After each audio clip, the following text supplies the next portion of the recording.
Imagine looking up at the New York City skyline and seeing a dead body floating in a glass swimming pool, suspended 50 stories above the street. To the people below, it looks like a morbid art installation. But the reality is much darker. When everyone can see inside a glass house, a killer must hide in plain sight. To understand how this body ended up in the sky, we need to meet our three main players. Eddie Wright, a brilliant, middle-aged investigative journalist who lost her career and her marriage 20 years ago while obsessed with a cold case. Now she's stuck writing the paper's social diary. A flawlessly glamorous and famously undefeated criminal defense lawyer, she has built a multi-million-dollar empire on her ability to keep secrets, including a massive one of her own. Dave Hart, a quiet, muscular man who works out relentlessly. He served 3 years in prison for a murder he didn't commit and is desperately trying to keep his criminal past hidden. Our story takes place at the grand opening of the Sky Building, a gleaming architectural marvel owned by billionaire developer Bryant Fox. It's a literal glass house with a suspended transparent sky pool connecting its two towers. But this building has a dark divide. While the ultra-rich occupy the penthouses, a city mandate forced the developer to include cost rental lottery apartments for lower-income residents. The rich residents, like the snobbish PR executive Samsara Black and her husband William, despise sharing their space with these lottery winners. They even ban them from using the luxury amenities, including the sky pool. Two of these lucky lottery winners are Dave Hart and a young, optimistic single mother named Marley. Marley has just submitted her DNA to a genealogy website in hopes of finally finding her birth mother. Eddie is sent to cover the Sky Building's opening party. For her, this isn't just a social event. It's a portal to the past. 20 years ago, Bryant Fox's beautiful daughter, Juliet, was murdered in a back alley. The police quickly pinned the crime on her outsider scholarship boyfriend, who happened to be Dave. Eddie knows Dave was framed to protect Juliet's wealthy friends, a clique that included Samsara and William Black. When Eddie arrives at the party, she spots Dave, who is living under the radar, and convinces him to let her investigate his case again. She also crosses paths with Cleo Fry, an old flame of Eddie's, who happens to live in the building's pool penthouse. But the glamorous night shatters by dawn. The building's elderly and observant doorman, Vivian, makes a horrific discovery. Marley is found dead, drowned in the small plunge pool on her balcony.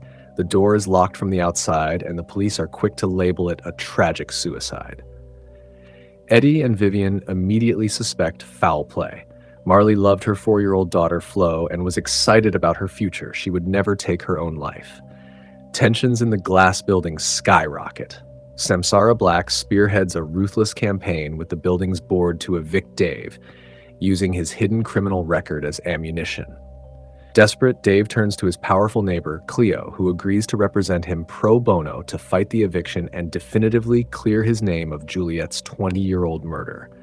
As Cleo flexes her legal muscle, Eddie does what she does best. She digs.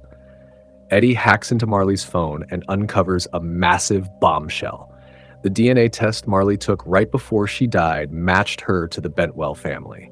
Max Bentwell, Samsara's father, is a titan of the New York legal world and a serial predator who has been paying millions in hush money to young women he assaulted. Even more shocking, Eddie discovers the name of Marley's biological mother on the DNA app, Rachel Little. This is the exact same name of the mysterious underage girl who provided the alibi that kept William Black out of prison 20 years ago. Cleo uses her private investigator to run covert DNA tests on old evidence from Juliet's murder.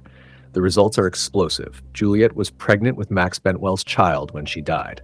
Furthermore, DNA found on Juliet's head wound belongs to none other than his daughter, Samsara. Armed with the truth, Cleo confronts Samsara on the pool terrace. She accuses Samsara of striking Juliet down after discovering the sickening truth that Juliet was carrying her father's baby. Cornered and enraged, Samsara lunges. She bludgeons Cleo with a heavy Art Deco statue and attempts to drown her in the sky pool. Just as Cleo is about to die, Vivian the doorman bursts onto the terrace. In the ensuing chaos, Samsara loses her footing, cracks her skull on the pool's edge, and tumbles into the water, dead. With Samsara dead and the DNA evidence exposed, Dave is finally officially exonerated. Eddie's career is resurrected, and she and Cleo settle into a happy, loving relationship. It seems like the perfect ending, but Eddie's investigative instincts won't let her rest. Snooping through Cleo's highly secured home office, Eddie finds an old name change document. The flawless, high-powered Cleo Fry is actually Rachel Little. 20 years ago, Max Bentwell repeatedly sexually assaulted Rachel, a teenage cleaner's daughter. She gave birth to his child, Marley, and gave her up for adoption. Bentwell forced Rachel to provide a fake alibi for William Black, indirectly sending the innocent Dave to prison in exchange for paying her way through life. Rachel took the money, changed her name to Cleo, and built an empire. The twists don't end there. After Vivian, the doorman, passes away from a chronic illness, Eddie is named his executor. While cleaning out his apartment, she finds a hidden USB drive stuffed in a sock.